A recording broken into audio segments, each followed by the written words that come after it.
আসসালামু আলাইকুম ভিউয়ার্স, আমি ডাক্তার মাসুম সরকার বলছি। আশা করি আপনারা সকলে ভালো আছেন। সন্তান জন্মদানের উদ্দেশ্যে স্বামী এবং স্ত্রী একসাথে 1 বছর বসবাস করা হলেও যখন বেবি কনসিভ হয় না, তখন আপনাকে অবশ্যই কিছু টেস্ট গ্রহণ করতে হবে। আর এই ক্ষেত্রে আমি বলি যে প্রথমে পুরুষের টেস্টটা করবেন যে পুরুষের কোনো বন্ধ্যাত্ব সমস্যা রয়েছে কিনা, সন্তান জন্মদানে কোনো সমস্যা আছে কিনা। তো পুরুষের ক্ষেত্রে একটি মাত্র টেস্ট করলেই হয়, এর নাম হচ্ছে সিমেন অ্যানালাইসিস বা বীর্য পরীক্ষা।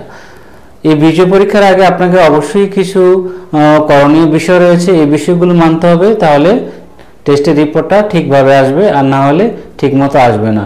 এক্ষেত্রে যে কাজটা করতে হবে, আপনাকে বীর্য ধরে রাখতে হবে 3 দিন বা 5 দিন।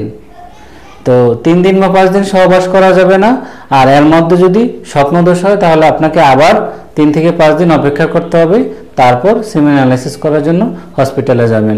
আর হসপিটালের ক্ষেত্রে অবশ্যই ভালো কোনো ডায়াগনস্টিক সেন্টার থেকে টেস্ট করতে হবে, কারণ নর্মাল যে ডায়াগনস্টিক সেন্টারগুলো তো রয়েছে এদের টেস্টের মান ভালো হয় না, বিশেষ করে সিমেন অ্যানালাইসিসের টেস্টগুলো ভালো হয় না, কারণ এটা হাই রেজুলেশনের মাইক্রোস্কোপ দরকার হয়।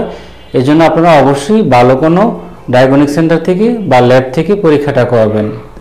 তো সিমেন অ্যানালাইসিস বা বীর্য পরীক্ষার 3টা পার্ট রয়েছে, আমি একটু আপনাদের সাথে শেয়ার করছি।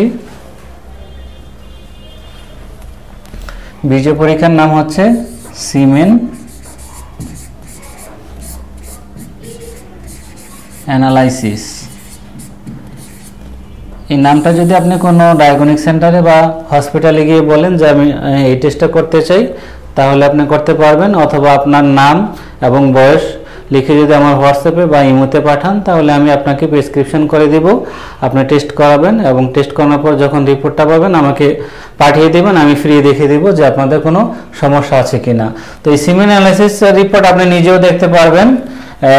3টা পার্ট রয়েছে। মেইন পার্ট একটা হচ্ছে টোটাল স্পার্ম কাউন্ট,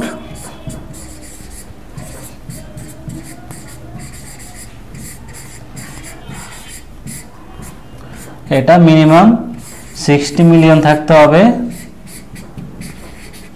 পার মিলিলিটার বীজের মধ্যে 60 মিলিয়ন থাকতে হবে।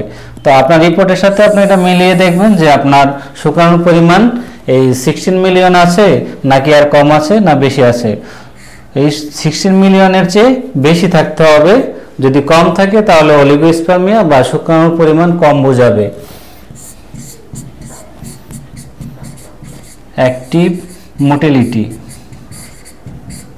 বা শুক্রাণুর গতি, এটা মিনিমাম 40% থাকতে হবে বা এর চেয়ে বেশি থাকতে হবে। যদি আর কম থাকে তাহলে অ্যাস্থেনোজোস্পার্মিয়া হিসাবে গণ্য করা হয়, আর যদি 40% বেশি থাকে তাহলে ভালো, কিন্তু মিনিমাম এটা 40% রেঞ্জের মধ্যে থাকতে হবে। এটা আপনার রিপোর্টের সাথে মিলিয়ে দেখবেন যে ঠিক আছে কিনা। তারপরের টার্ম হচ্ছে মরফোলজি।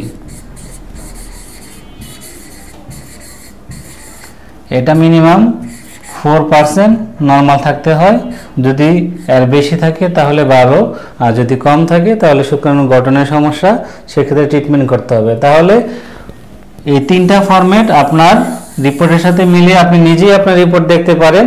যদি এই বিলুর সাথে সেম থাকে অথবা বেশি থাকে তাহলে ভালো, যদি কোনো একটা কম থাকে, 3টা ফরম্যাটের যে কোনো একটা যদি কম থাকে তাহলে বুঝতে হবে যে আপনার স্পার্মের সমস্যা রয়েছে, এক্ষেত্রে আপনাকে ট্রিটমেন্ট গ্রহণ করতে হবে।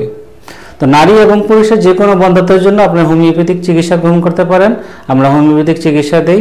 আর অ্যালোপ্যাথিতে যদি আপনারা চিকিৎসা করেন তাহলে অবশ্যই ইনফার্টিলিটি ডাক্তার দেখাবেন, কারণ ওনারা শুধু বন্ধ্যাত্ব পেশেন্ট নিয়েই কাজ করে, এর জন্য আপনাকে যদি অ্যালোপ্যাথিক ডাক্তার দেখান আপনারা ইনফার্টিলিটি ডাক্তার দেখাবেন, অথবা আপনারা হোমিওপ্যাথিক চিকিৎসা গ্রহণ করতে পারেন। কেউ যদি রিপোর্ট দেখাতে চান তাহলে আমাদের হোয়াটসঅ্যাপ নম্বরে পাঠিয়ে দিন, চিকিৎসা এবং পরামর্শের জন্য আমাদের সাথে যোগাযোগ করতে পারেন। আর ভিডিওটা যদি ভালো লাগে তাহলে অবশ্যই একটা লাইক দিবেন, কমেন্ট করবেন, বন্ধুদের সাথে শেয়ার করবেন, সাবস্ক্রাইব করে আমাদের সঙ্গে থাকবেন। দেখা হবে পরবর্তী ভিডিওতে। ততক্ষণ পর্যন্ত আল্লাহ আপনাদের ভালো রাখুক, সুস্থ রাখুক, এই কামনায় আল্লাহ হাফেজ।